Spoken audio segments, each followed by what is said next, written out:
Crystal Tower information, Whiskey 2153 Zulu, wind 060 at 5. 076 Mike Juliet, departure radar contact. Hazardous weather information from Minnesota available on flight service frequency. You've dialed in the Flying Midwest podcast, connecting aviators from across America's heartland, sharing news, information, and events from around the region. Calling Nancy 53 on Oak Tower, roger, turn left heading 070, runway 9er, clear for takeoff. Sit back, relax, and join our crew for some hangar talk as we discuss a wide variety of regional aviation topics. Archer 71143, flying flag, runway 28 left, quick takeoff, left hand southbound first. And now, from our home at the Anoka County Blaine Airport, our checklist is complete, and we're ready for departure for another episode of the Flying Midwest podcast. Contact departure on your flight. This is a special moment. I feel so special. You should. It's a big deal. You know what's a big deal? What? This podcast. Welcome to the Flying Midwest podcast, folks. It's a great introduction. I love it. I'm Maddie. I am joined here with my co-host, Jim. Hello, Jim. Hello, Maddie. How are you? Doing just great. How are you? I am doing well.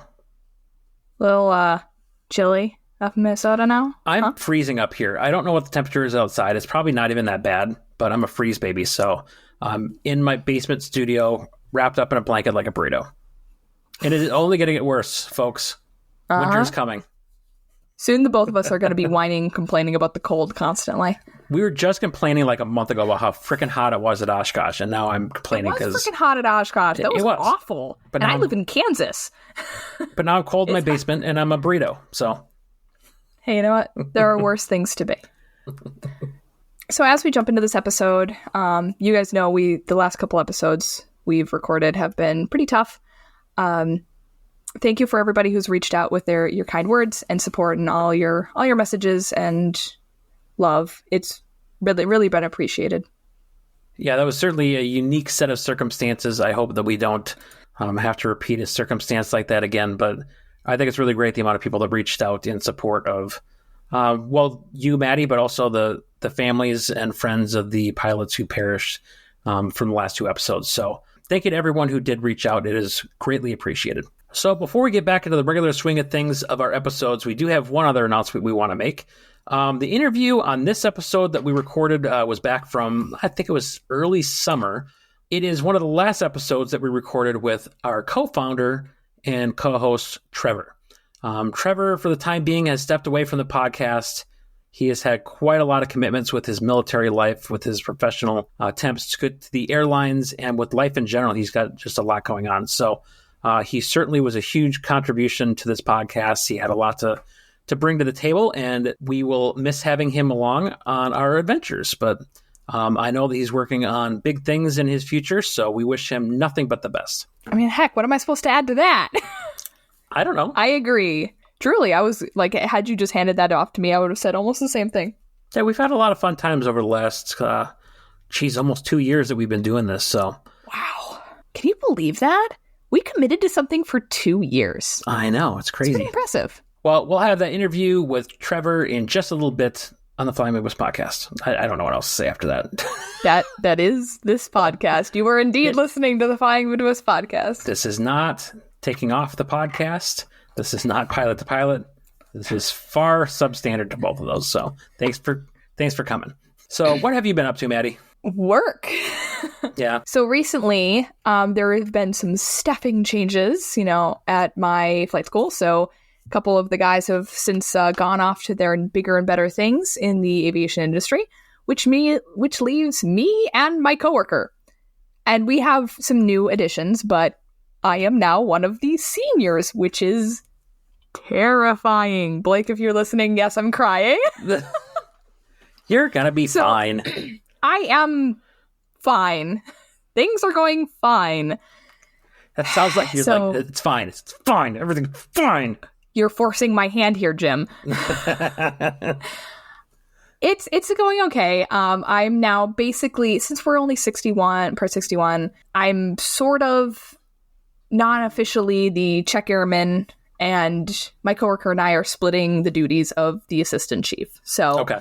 we're doing, I'm doing pretty much all of the final stage checks, and then my coworker does some of them as well when I'm not available, which has become havoc on my schedule. So I have been working a lot. So, which is good. It's a good thing. It's just, whirlwind. So getting those hours, trying to get some sleep here and there. You're going to turn into that 1,500-hour pumpkin before you know it, and just poof, out of the flight school you go. 1,500-hour pumpkin. I'm freaking dead. Well, honestly, I need less than 100 hours to go, technically. Really? Oh, Yep. Good for you. I'm almost to 1,000 hours. However, because I do not have commercial students, my private students are taking forever in their initial bits. Aha. I do not have much cross-country time. So I am not eligible to go to the airlines yet. However, I could get my restricted ATP as soon as I hit that 200 cross-country hours. Well, come up and visit. You get some cross-country hours in, and don't worry I'll be about money. there, for Thanksgiving. Are you flying up here? Want to go somewhere? Or are you driving up No, here? I'm driving. You get more hours if you fly than if you drive. Do you know Just how a much that thought. would cost? I'm not worried about that. Okay, mister, I own my neither are own you. plane. Whatever. As lovely as that would be, I unfortunately cannot fly, but I can come and bully you into doing a cross-country flight, which would be fun. 100% could. We'll talk about it. We so should. So what have you been up to, Jim? Enough about me. I've been working on some stuff for this here podcast and our website and some other stuff. So we put on our Facebook page, we have done a relaunch of our website. So if you go to the old flymidwest.com, it is now Flying Midwest Media.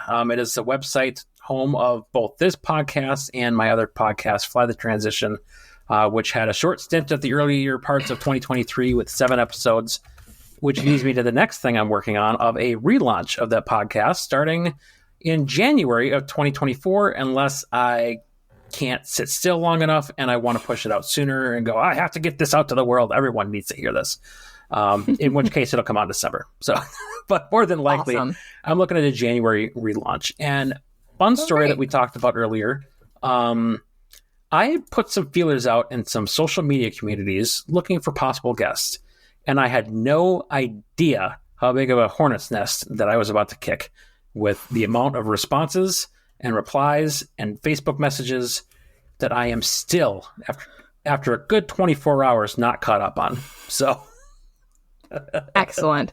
Hey, lots of traction is not a bad thing. it's a really good problem to have. Frankly, as I just look at like the notes that I've taken today, if I stop right now with the ones that I've screened in as people that I think would be really cool to talk to and hear their story, I have enough theoretically to publish a podcast episode once a week for the next year. Heck yeah. And I'm not exaggerating whatsoever. And there's still messages that I keep getting coming in. Hey, I'd be interested. I'd love to tell my story. And the problem is I'm having a hard time screening things out because a lot of these are just so cool. So I don't want to spoil too much more than that other than it. If you've heard before, the premise of it is that we are looking for people who are moving into a second career in aviation from something else and telling the stories about where they came from, where they're headed. And it's not just pilots. It could be pilots, could be maintainers. I've got some A&Ps lined up now. An aircraft assurance adjuster. That's kind of a newer thing that I hadn't really thought of exploring in that podcast. But I think we're going to try some stuff out and just see where it goes. That's really interesting. It is. Yeah, be careful what information you give out. Ah. Oh, Jack he's legit. Amazing. So I think we should share that story. I was called out by some person on Facebook saying, be careful what you put out there because, frankly, I have very little information that is public on my Facebook page. I keep it pretty locked down because of my profession. And apparently that makes me look like probably some scam artist from another country who's trying to steal all your information. So, but my one comment to that gentleman, I told him, hey, here's why I've got it all locked down. Check out the podcast here. Check out the website. Check out our Facebook pages. And I was defended by the one and only now Detroit Jack, formerly Waterloo Jack, formerly a guest of our podcast. So thanks for defending my honor, Jack. And my other My other thought to that gentleman was, I will win him over yet, and he will become my biggest fan. Just wait. The last piece of news I want to share is we are entering into partnership with Pilot Quarters. They are an aviation apparel company based right here in the Midwest out of Michigan. So it is a father and son's team. They were at AirVenture this year, and we were fortunate enough to meet up with them and check out some of their attire. But they've got camp shirts, sundresses, and stylish polos in all sorts of different patterns of aviation charts, sectionals, and they also have like Hawaiian designs that they kind of superimpose on top of those charts. So they're actually really cool products. They're really comfortable, and this is sounding like an ad read already, but that is kind of where we're going with Pilot Quarters. We will be working with them as one of our sponsors of the Flying Midwest podcast, and we are so excited to have them a part of the Flying Midwest family. Stay tuned for the ads. Stay tuned for the ads. Don't skip forward. We'll have more to say about them in a little bit. Also, we have posted their information, their website. We'll put that on our Facebook here as we publish this episode, but we also have it on our revamped website under the flyingmidwest.com/support. We've got them as well as our other sponsors, our Patreon, and our merchandise. So that is a mouthful of information, but there's been a lot of stuff in the works in the background for a guy who's supposed to be focusing on school for 10 weeks. Boo. School's boring. Let's focus on podcasts. What is this mysterious course you speak of, Jim? So as I said a few episodes ago, I think, I am in the midst of a 10-week course through my real job where I'm removed from my regular duties, not in a bad way, where I can just purely focus on the school. But in the meantime, there's points where I can no longer read without my eyes going all buggy or write more papers. So I do some podcast stuff on the side, like read is on our website and work on relaunching another podcast. So there's some stuff going on in the background still on the podcast, even though I'm pretty much stuck in this course most of the day. So I think I got 4 weeks left and then we're all done. Yay! Back to reality. One more month. One more month. It's coming. Well, I've talked an awful lot. I think it's time for Maddie to talk an awful lot, and we will bring you some Midwest aviation news. Oh, boy. Is that not a good toss over or what? That's freaking hilarious. I was trying not to laugh the whole time. So we're going to get Ohio over with as soon as possible. Sorry, Ohio. So a while back, it's got to be at least a few months ago, we briefly spoke about how there's a project in Ohio with drones, air taxis, and all that kind of stuff. A bunch of testing going on. There's some going on in North Dakota as well.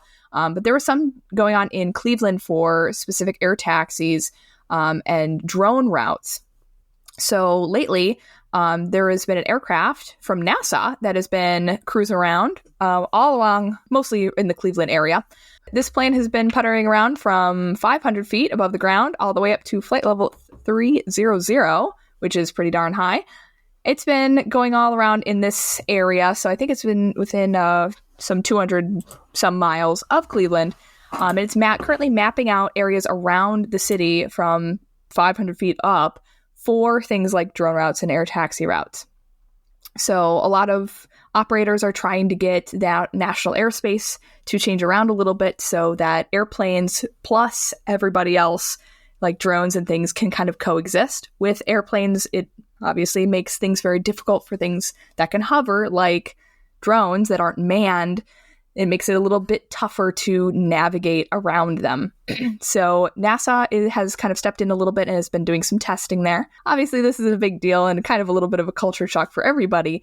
However, plans are in place to kind of further this idea and see if it can become a reality. So this plane that they're using costs like $4 million, and it streams 4K video. You guys are probably familiar with like the Google cars and the ones that map.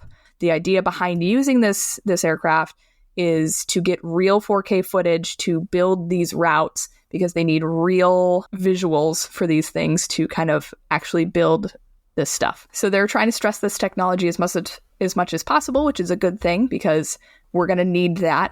Anything new is going to require tons of testing, and we're seeing that a lot with the drone and air taxi industry. So it's very interesting that this is now the hub. You know how Wichita was the birthplace of aviation in terms of manufacturers and everything, and now it seems that Cleveland is trying to make a name for itself by becoming the automated aviation center of the world. A unfortunate but thankfully non-fatal accident occurred at Chicago O'Hare Airport on the 7th, where a CRJ-200 flown by Air Whiskey or Air Wisconsin collides with an employee shuttle bus. So thankfully, only 2 people were hurt. Nobody was killed. It did take the nose off of the airplane. Jim, take it away. I got your nose. You got your nose. And if you see the aircraft, you will make the same joke. So, yeah. So thankfully, everybody's okay. 2 people were taken to a hospital for evaluation and treatment, and the aircraft is out for repairs, since it doesn't have a nose anymore. So in order for it to get its nose back, it needs to be out of service. It was bound for Dayton, Ohio. Yeah, it looks like everybody there were no reported injuries on board the aircraft. It was just on the bus. So a couple people went to the hospital, got evaluated and treated, and they were fine. So we don't know why this happened. Just, it's got no nose anymore. All right, for all you Indianans, I think this is Vincennes. I think that's correct. If you're not right, someone will let us know, I promise. Vincennes University has announced a $4.5 million state-funded initiative focused on increasing Indiana's aviation industry and also subsequently bolstering the growth of the Indianapolis International Airport. They'll be doubling the enrollment of their aviation management program. They also plan to boost the high school dual credit offerings, which is awesome. So this will help students that are still in high school get a head start in their aviation education and also get exposed to aviation if they haven't been already. It comes to a shock to nobody. We are struggling to get professionals in every field in aviation, most notably mechanics. Pilots are right behind them. Everybody, we're all struggling. So they're trying to help meet that demand. So they're trying to expand pathways through industry partners, including AR, Jet Access, FedEx, Textron, Rolls-Royce, General Electric, etc. So these high school students that are part of that high school program can earn up to 16 college credits while in high school and complete their general section of the FAA's airframe and power plant certificate, so the mechanics, and while still enrolled in high school. That is a huge deal. Huge, huge deal. We are so hurting for mechanics, especially good ones. This one I'm going to bring to the community table, as in Jim and I are going to talk about it. Yep. The Alaska Air incident that happened a few days ago. Been a big deal in the news, huh? Explaining what happened a little bit there, Jim? I go to really reliable news sources on the internet to get my information. So my understanding is it was a pilot on mushrooms whose name is Jacobs Trevor, who went and tried to shut down the engines on this aircraft by pulling the fire extinguishers for the engines to make them not fly anymore. Thank you, Mr. Brian Turner, for your explanation. It was very helpful for me to understand how that happened. No, it's like, that is not his name. What the hell? It's not his name. But it's a real close play on Trevor Jacobs, who doesn't like making fun of that guy. So thank you for the stolen joke, Brian. Totally from my most trusted news source, just plain silly. So at any rate, it sounds like an off-duty pilot was in the jump seat of that aircraft and attempted to shut down the engines via the fire extinguisher controls for the engines. He was subdued by crew of the aircraft, and ultimately they landed in Portland, and he was taken into custody without incident. But he was or is going to be charged with, I believe it was like 83 counts of attempted murder. 83 counts of attempted murder. So, yeah. Here's my concern with this. And I'm going to go there right out the bat. The strides that the FAA has made on medical reform, specifically in mental health, I feel like this is going to make it take a step backwards in some regard. I don't know how yet, and it may not be as drastic as my brain is making it think, but it's hard to think that a guy who they're saying had some sort of mental condition or mental breakdown within the cockpit, even though he wasn't the PIC or captain or first officer of that aircraft, he still had access to things. He's still a pilot, and I feel like at some point it's going to come up. So, yeah, I mean, he was a 737 was. We're going to go with was. Yeah, he was an employed 737 pilot. There's a reason he was in the jump seat. So he was theoretically qualified for duty at the time. So while I lightly contest with that, this is going to be, I know this is a big deal. However, in the grand scheme of things, the upward trend and trajectory has been super positive from the FAA, even with things like the Sky King incident, you know, the one. Yeah. There has been some negativity in that aspect. However, I think this is going to be a little wave in the general trajectory of things. I think it's still working out to be a positive thing, and this is going to be maybe a minor setback, or there may be something implemented to try to, you know, monitor things like mental health a little more closely, which would be interesting coming from the FAA to see how they would do that without being, you know, the FAA about it. But we will see. We'll see what happens. With anything, it's the FAA. Nothing's happening quick unless it's an absolute 100% safety concern, which this hasn't happened, and nothing actually happened. They still had the engines were fine. You know, it kept flying. They were able to restrain him, although it wasn't ideal. It was not a great situation by any means, and absolute freaking applause to the crew. Oh my gosh, they handled 100%. That fantastically.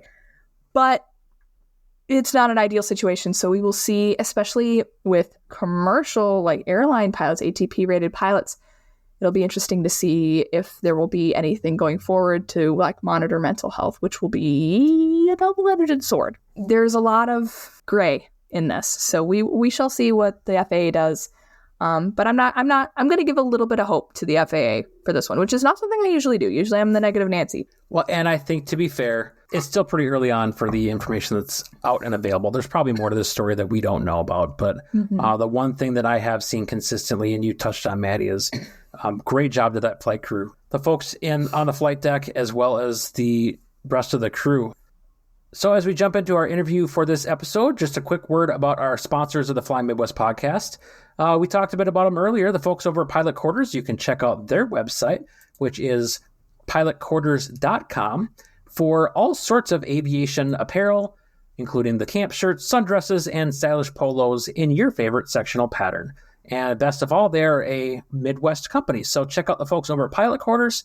We also want to thank the folks over at Flying Eye Optics. They create awesome sunglasses for pilots, motorcyclists, well, anybody really, but they got a really great design that works fantastic with your headset, creates a better seal, helps you with your hearing protection and comfort, and they are virtually indestructible. So if you're looking for your next pair of aviation sunglasses, check out Flying Optics at our affiliate link in the show notes, and make sure you use coupon code FlyingMidwest10 for a 10% discount on your purchase.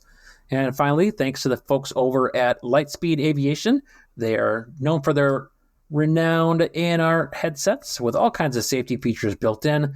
More information on all their products, check out our affiliate link for Lightspeed Aviation in the show notes as well. All right, so on this here episode of the Flying Midwest podcast, we are going to bring on Kam Majd, who is an author of several aviation thriller books, and he is going to come on and talk about his new release, Highwire. In addition to Cam's literary works, he is also a pilot and captains Boeing 777s with American Airlines. So welcome, Kam, to the Flying Midwest podcast. Thank you. Thanks, guys, for having me. Yeah, we appreciate you coming on. We'll talk to you a little bit about your aviation journey and your book here in just a few minutes. But as with every guest that we have on, we do what we call our Fast Five initial questions to warm everybody up and put you in the hot seat for a second. So are you ready to go? Okay.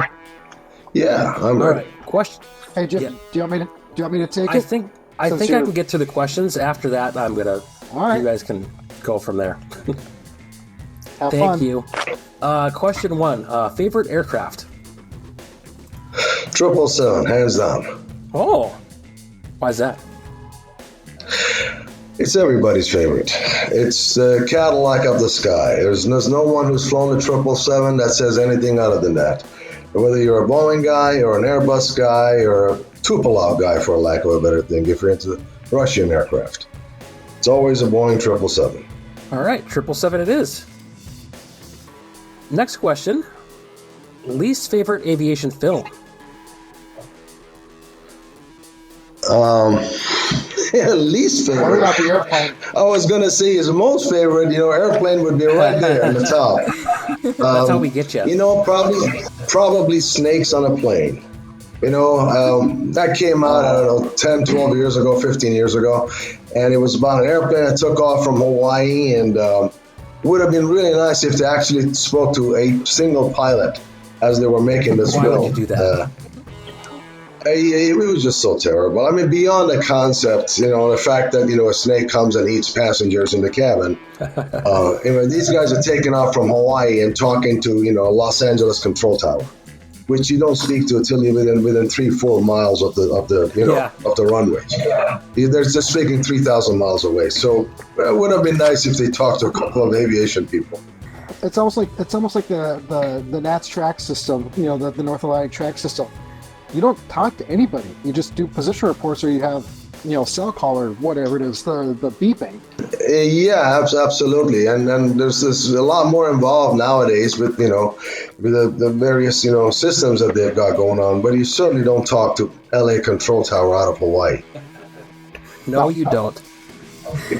Yeah. All right, question number 4. Favorite Midwestern city? Oh, so many of them. I've spent a lot of time in Ohio, so Ohio is just one of the great places. Cleveland is always wonderful. Dayton is wonderful. Is Chicago considered Midwest? I guess it would certainly be up there. There's so many great places out there. You ever go to Minneapolis? I have, in fact, Bloomington. That's going to be number 1. It was up there. My misfortune was I went there in February. Oh, yeah. And right to the bottom. They told me it would be cold, so I wore like 3 or 4 layers of clothes, and none of that meant anything. It went right through me. And for a Southern California boy, that was a culture shock a little bit, but absolutely beautiful. What a gorgeous state.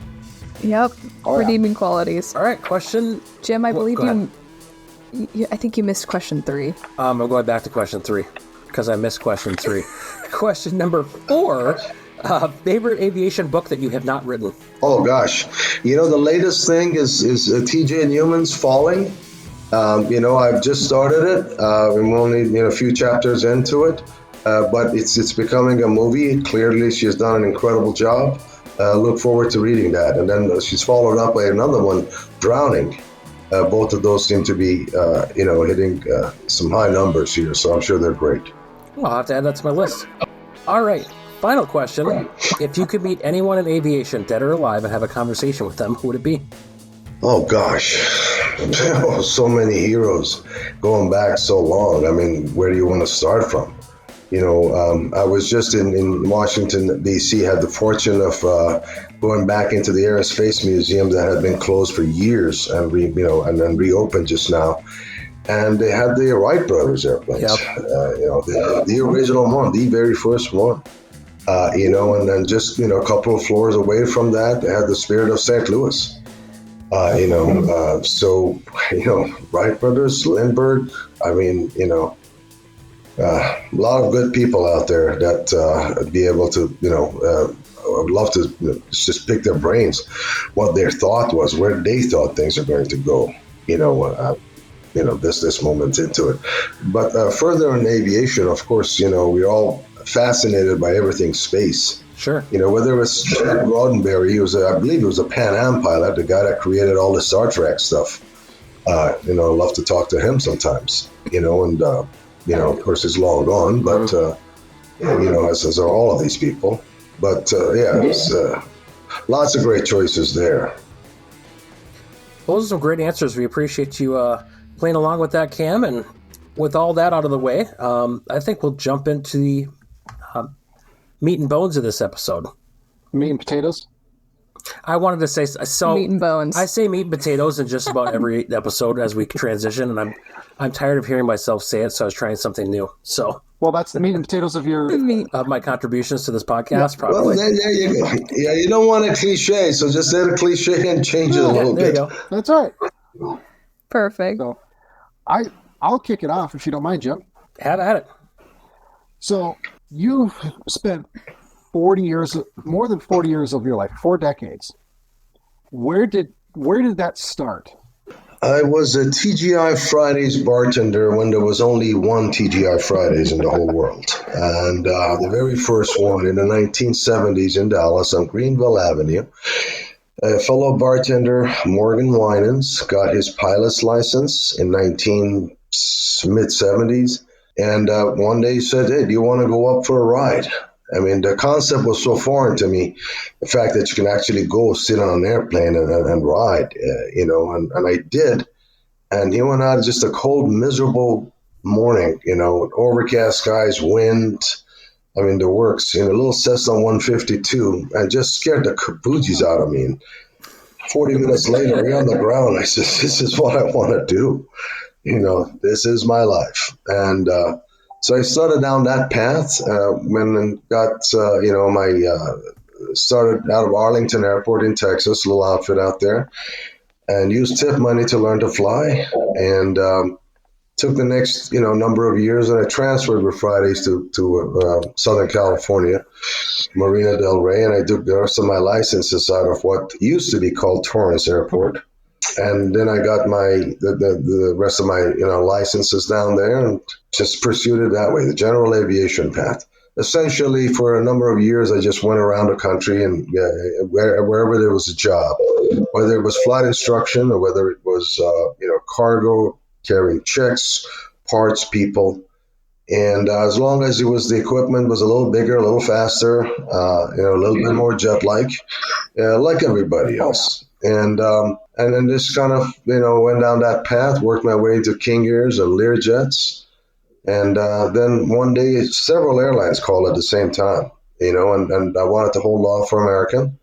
I always thought it was just the neatest airline there was, paint color or something. I'm not sure what it was, but it was great. And then they called, and the rest is history. So did you start out at a regional at all, or did you go right to mainline? No, for me, it was pure general aviation. No airliners, no regionals.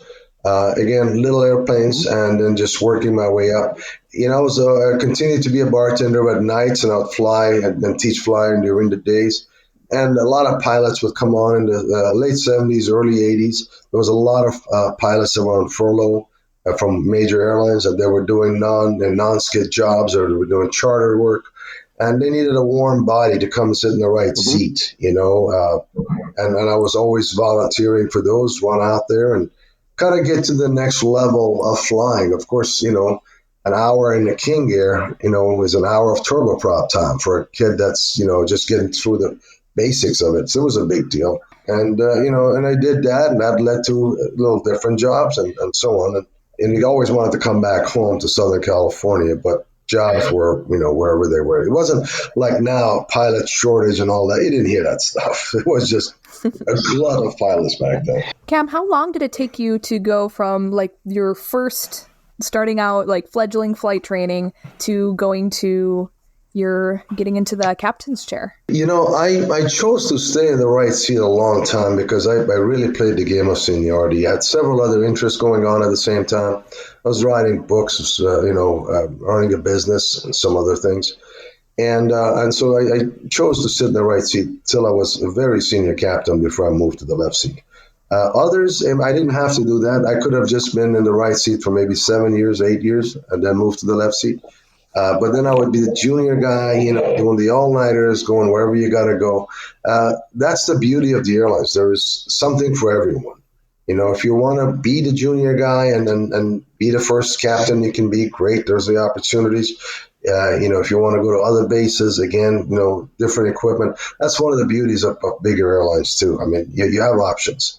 I chose to sit in the right seat for years, and till I got senior enough. I was number one FO, out of the airplanes I was flying on for a number of years, 10 years. But then, at some point said, all right, it's enough, and I gotta go in and try this thing here. I started with the Airbus, as I'm in the left seat, and that was interesting. Going in from the right seat of a 777 to the left seat of an Airbus, from right seat to left seat is enough, keeps you busy enough. But then you're going from yoke to stick, from Boeing to Airbus. I mean, they're different animals. and so it was good, but great experience. Oh, that's awesome. So I have a question, which is actually kind of near and dear to my heart because it's something I've always wanted to do, and Maddie's helped me out a little bit with it. Because I've tried writing on the part-time side. I got a couple kids' books, aviation kids' books, and wrote another book that's kind of like a shorter novel. When did you translate your aviation career into writing? It's about 22 years ago. I was reading The Firm in one of those cross-world flights, leaving LA and landing in God knows where. And then by the time I got done to the end of it and enjoyed it so much, it was so engaging. The characters, the speed by which it went, I said, I think I can do this. I picked up a couple of books, couple of how-to books, on how to, and I just came down and opened Microsoft Word, put in chapter 1. So it wasn't much of it wasn't like some magical transformation. I wanted to do it. I thought I'd give it a shot. And I knew what the story I wanted to write. I wasn't sure about the voice and the protagonist and how it works out. The story was, of course, going to be aviation related in the very first novel. And, and all the technology and everything that follows up with that. And then how am I going to say that? That part of it felt very personal. When you write your first dialogue, as I'm sure you have, you can attest to that. Mm-hmm. It just feels like, you feel a little naked here. Somebody's looking into you. Somebody's seeing how you think and how you talk. And, but then like everything else, you get used to it after a while. And that's how it started. Were there any books or authors that inspired you to have go a distinct way or have a particular style that you decided to work with?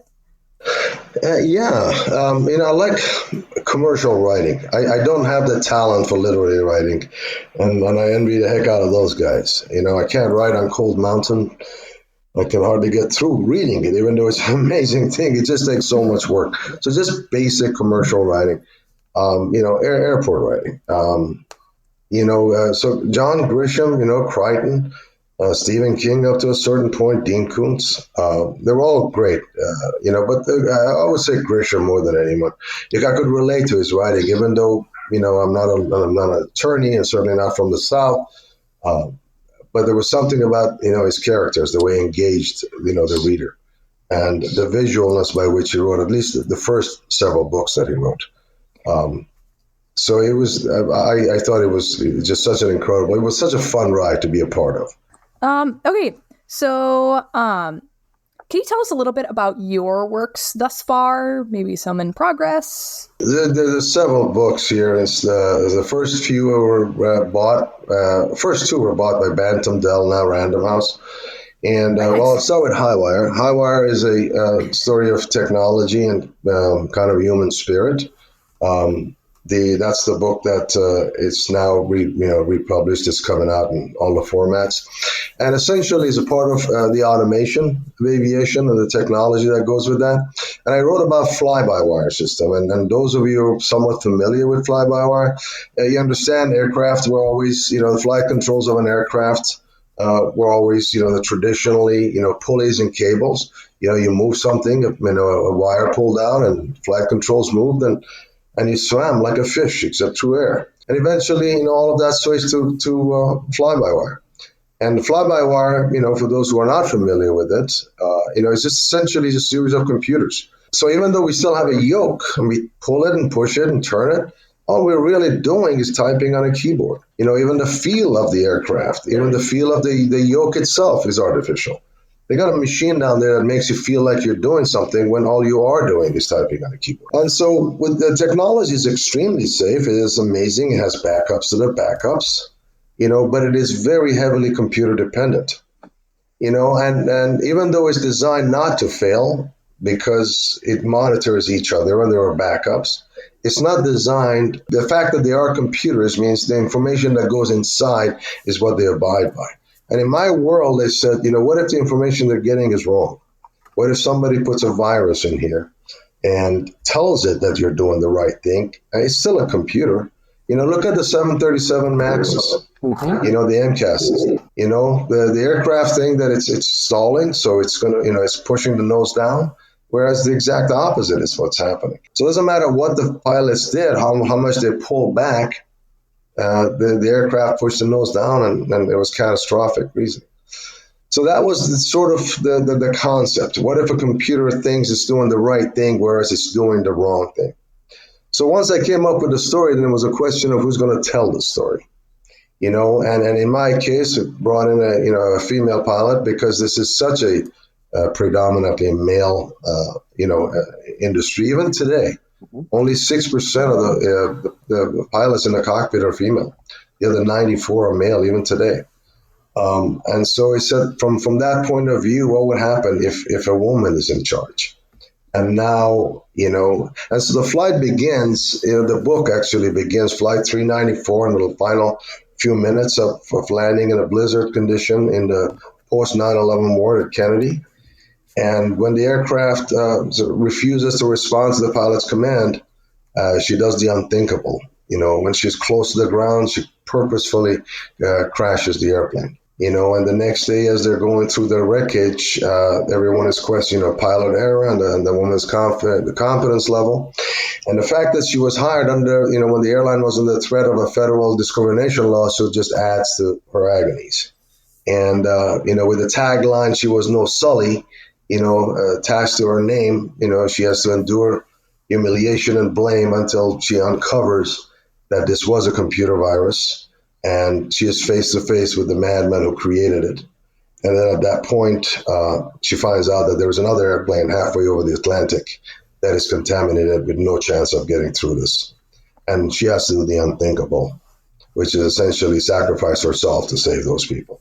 And she does that in the view of the whole world, because everyone is listening and watching to what is happening. She's a young widow with a 5-year-old daughter, and she has to say goodbye to the child. And that's kind of the very short version of book number one. So it really did very well. It was nominated by the Edgar Society and hit Amazon #1 bestseller, etc. Very proud of it. They weren't always great. The book before that took a lot longer and a lot harder to accomplish things. The one after that, we'll see what it does. But that's the general outline of Highwire. Well, I just bought it on Audible. Oh, great. You'll let me know how you like it. Oh, I certainly will. Funnily enough, the reason I'm on this podcast is because I was editing Trevor's books. We were buds, and I was editing his stuff. And then he's like, "Oh yeah, I know this guy named Jim. We have a mutual friend, and we're gonna start a podcast." I'm like, "Cool." So I got dragged on here because of him. So your background is in the literary world? Yeah, before I became a pilot, I thought I was going to be an English major. I thought I was going to go into editing, which I still, who knows? But yeah, that's what I was doing. So, Trevor and I was editing for, we were going to go fly in exchange. That was our deal. I think we only did that once, but that's okay. It all worked out. But, and then we started doing the podcast. Sounds fantastic. So what were some of the challenges that you ran into, especially with your first book, publishing, editing process, those kinds of things that people don't really see? Oh gosh, the highs are so high and the lows are so low. So I would say, if anybody is doing this here, just be prepared for that. Mm-hmm. It's wonderful to get the compliments and the nominations and just the selling or getting an agent and all the stuff that follows. And then it's so disappointing when some of it doesn't work out. That was an interesting learning curve for me, finding that out. Beyond that, I mean, just because you write a book, it doesn't mean you're done with it. What you have to do to market a book, to push a book yourself, that was a bit of a surprise. As well as, some of the detail. I mean, they'll take the book, and then Bantam or, whoever, Random House, and they'll assign an editor, and hopefully that editor won't change. In my case, it changed a couple of times. And even though they tell you ultimately it's your voice, that you have the complete say-so, there is kind of a thing here that, you should accept the changes that we put in. But at the end of the day, if you write something you like, something you're proud of, something that you think will make sense or move an audience. It really is up to you to decide. Well, and considering that it's taken so long to get published, how long did it take you to get published traditionally? It wasn't long at all Really? for me, and on Highwire. Yeah, I was very fortunate. The book was just it hit the spot. Of course, it wasn't always like that. Like I said, first book was quite a bit different. And third book, the fourth book now has taken years to finish. But Highwire, it took one day to get an agent and a couple of weeks to sell. So it was a republish, right? Did you change anything from when you first published it to now? Yeah, so the book came out in, like I said, in September of 2001. So that's when, and on the cover it says "Faster than the Speed of Terror" with a 767 at an angle over New York City.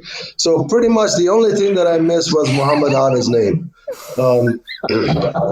And they're selling the galleys the week of 9/11. First printing was supposed to be 244,000 copies.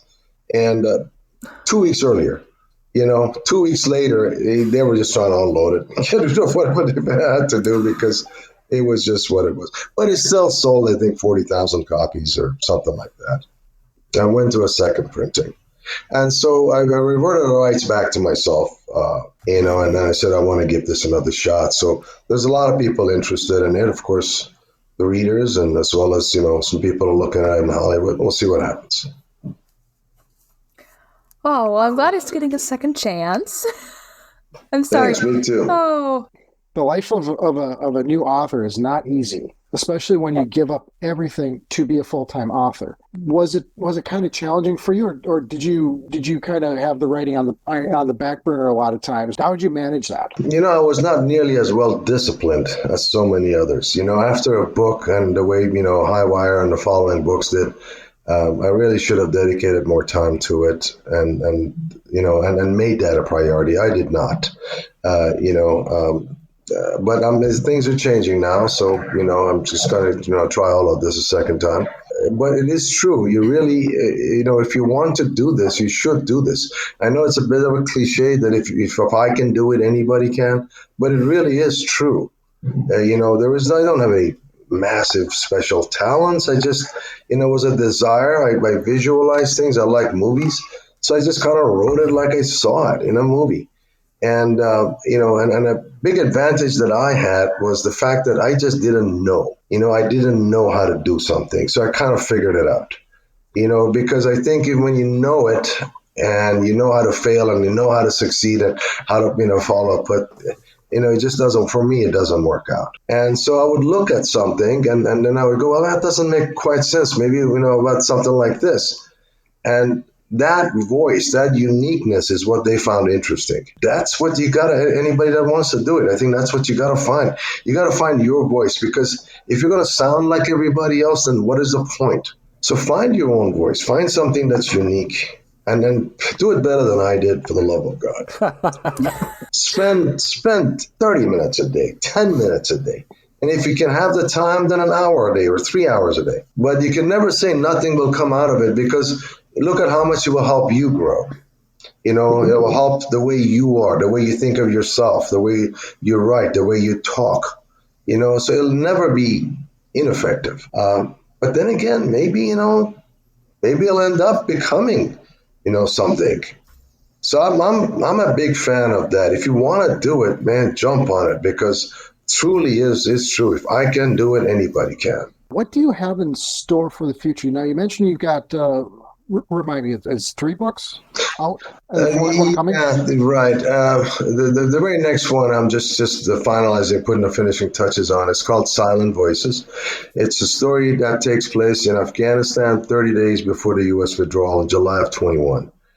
And it's about 2 sisters. They're both American, real sisters. One of them born and raised on the East Coast, and one of them has no idea she's American. Lost at birth in Afghanistan when parents were, traveling through there. She thinks she's an Afghan girl, raised in a village, even though she has blonde hair and blue eyes and fair skin. Something she feels like she's cursed with because she gets all that attention. she doesn't know that who she is. And they they find out about each other.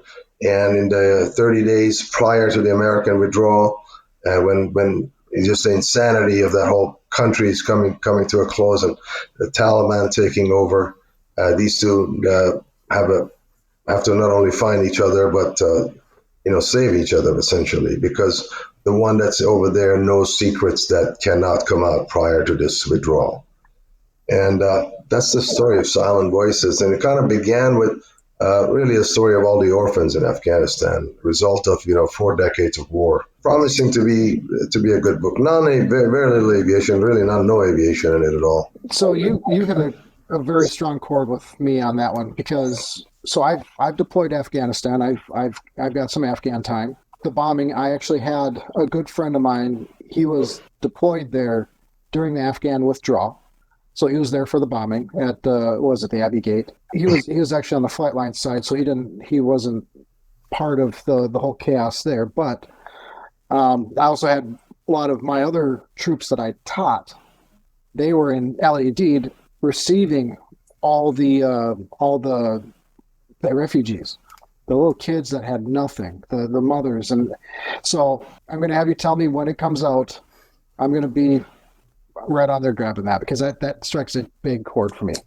No, wow, that's wonderful. And thank you for your service. And I hope people know to say that and to be aware of that, because God knows we all realize what you guys have done and what you've sacrificed.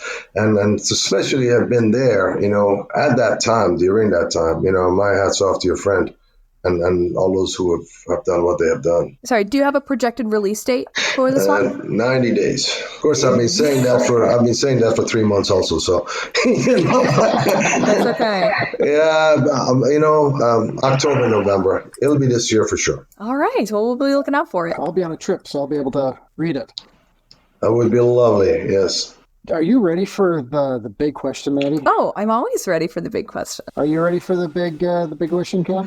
I think so. Lay it on. We've got one big question. Cam, what is your aviation unpopular opinions? Oh, geez. I should have prepared for that one. There is so much of it that is so amazing, and some of it that is not. Seeing what it has turned into just disheartened the heck out of me. The way people are with each other. You didn't used to have, all the stuff that's going on now. How often are you seeing in the news that somebody got belligerent, or somebody got, the fights that are on there, people getting kicked out. Who got kicked off airplanes? You never heard that. Now it's routine to see somebody urinates on somebody else. I was just reading on that a couple of days ago. How's that even possible? So it's just seeing the way, what has happened to it in, just the 40 years I've been around. People wore, ties and jackets before they went on an airplane. Now, you yell when somebody puts their seat back. How often do you see somebody walking around barefoot? Or taking their shoes off and putting their toes right on the chair on top of you. I see it all the time. I saw it 2 nights ago. So if I had to pick something, it's just a way that, something that was so special and so unique. And people forget, what goes into, sitting on your butt 5 hours from not getting out across the country, a journey that used to take 6 months or a year and, died, if you had a chance to make it, 50% chance you wouldn't even make it. Now we're going to be late 15 minutes, or somebody puts their seat back down. I'm just going to go and beat them up or yell at them or scream or cuss or, just that part of it is something we could all live without. So if there was anything that was unpopular, that would probably jump to the front of the line for me. I like it. Beautiful. Yeah, I do too. I never even thought about that, but you are absolutely right. Like I see pictures all the time of, women putting their hair over their seat, and I'm like, okay. If our listeners are looking to find your work, where could they find you? Anywhere. It's on any of the portals. Amazon, Barnes and Noble, really any of the portals that are out there. It's in paperback, hardback, audio, downloadables, ebooks, any version of that stuff. I just want to thank you once again for coming on our podcast and sharing a bit about your aviation background and your writing. Thank you very much. Thanks, guys, for having me. You look like a fun group of people. Always here if you want to hang around and chat some more about this or anything else. You guys are all right. Thank you. Well, we like to think so. Yeah, I'm normally a lot more fun than I have been tonight. I've been coughing a lot in the background that you can't hear. So, You have done well, Jim. One of these days we'll see what you look like, but nobody can even tell you were sick this whole time. that's fantastic. That's the illusion I'm going for. You're doing well. Well, I really appreciate your time on a personal level and a professional level. I'm excited. Maybe I'll see you in America. Yes, sir. I think that would be fantastic. Listen, if that's what you want to do it. Because there's no time like right now. Even if it goes to 67, okay, it's a 2-year hiatus, but then you'll make it up when you become 67, on the other side. So if this is what you wanted to do, there is no time nearly as good as it is right now. 646 hours to go. Not that I'm counting. Yeah. Trevor's been flying as much as humanly possible, I believe, trying to rack out those hours to get to the airlines. He's doing a heck of a job. 11.7 hours yesterday. Oh my gosh. Jesus. I came from London and I didn't fly 11.7 hours. In a Cessna 150. Time's time, right? I mean, yeah, good for you. We want to say thank you once again to Kam for joining us on the Flying Midwest podcast. If you are interested in checking out his book, we will put a link down in the show notes for you to check out Highwire. And another special thank you again to Trevor for all your contributions to the podcast. We really loved having you on. And thank you to all our listeners. Thank you for listening to our podcast. It really means a lot. Every view, every like, every comment counts a lot. So thank you guys. Hey, Jim, what's on the docket for our next episode? I'm glad you asked. On our next episode, we will be featuring Caroline Blaze Jensen. She is a former United States Air Force Thunderbird pilot, and she'll be talking to us about her book Thunder Mouse, which is based in part on the experiences that she had being on an air show team and being a mom with a young son at home as she traveled the country and the world performing air shows. So I'm really excited to have her on. It'll be quite a treat. So she's basically the coolest person ever, is what you're saying. It's going to be pretty exciting to talk to her. Yeah, I'm really excited to have her on. I've seen her peppered around in the Facebook groups and things like that. I've seen her around, so really excited to have her on and talk about her book. Her new book is hot off the presses, so it'll be great to get her in to talk all about that, and we can help her get the word out about Thunder Mouse. I think Thunder Mouse is the mouse's call sign. That's so cute. So... if you have any ideas for future episodes, have an ideas for a guest, or would you like to be a guest yourself, or you just want to say hey, you know how to find us on our social medias. We have Facebook and Instagram. We also have an email. We do. Which is neat. flyingmidwestpodcast@gmail.com. And yeah, check out our website. It is revamped. We're still working on it here and there, but it is got a fresh new look and lots about us and about what we do. So feel free to check it out. And also our merch is there. You know that. We have a new line of merch. You should go check it out. You totally should. Well, thank you for joining us on this episode of the Flying Midwest podcast. And until next time, see ya! See ya! Flight Chef 536, contact Minneapolis Center 132.35 today. Thanks so much for joining us on the Flying Midwest podcast. Until next time, podcast service terminated, squawk VFR, frequency change approved. Good day.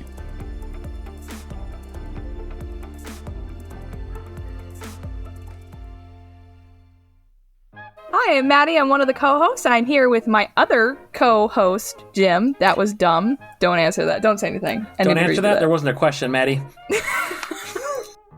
Feeling a little inflammatory this evening. Have you been able to tell? I picked that up. Thanks. Somebody's got to be feisty on this program. They've got an awesome design that works awesome. I said awesome too many times. So as we jump into this episode here, as I'm sure you guys have... Golly, is this going to be another one of those days? Are you a helicopter? You sound like a helicopter. It's... Sometimes you just gotta laugh at it, right? I'll try. Yeah. Oh, sorry. This is the part of the podcast where Maddie's dog wants to contribute, so... be Gary Carefree. I What? can't speak. I tried to say too many things at once, twice. Co-founder.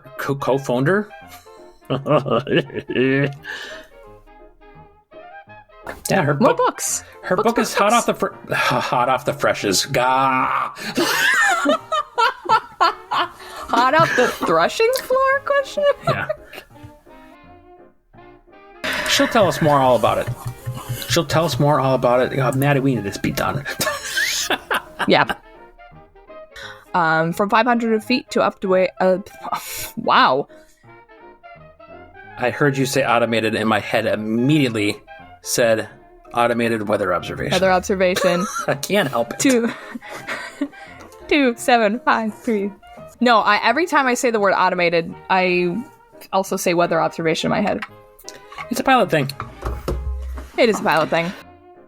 They plan to do this by doubling the enrollment of their aviation management program. Doubling their problems? Is that what you said? Doubling their own problems. I mean, by doubling the students, they're doubling their problems. Oh, okay, But, you know. doubling their problems. All right, I gotcha. You sound like a helicopter.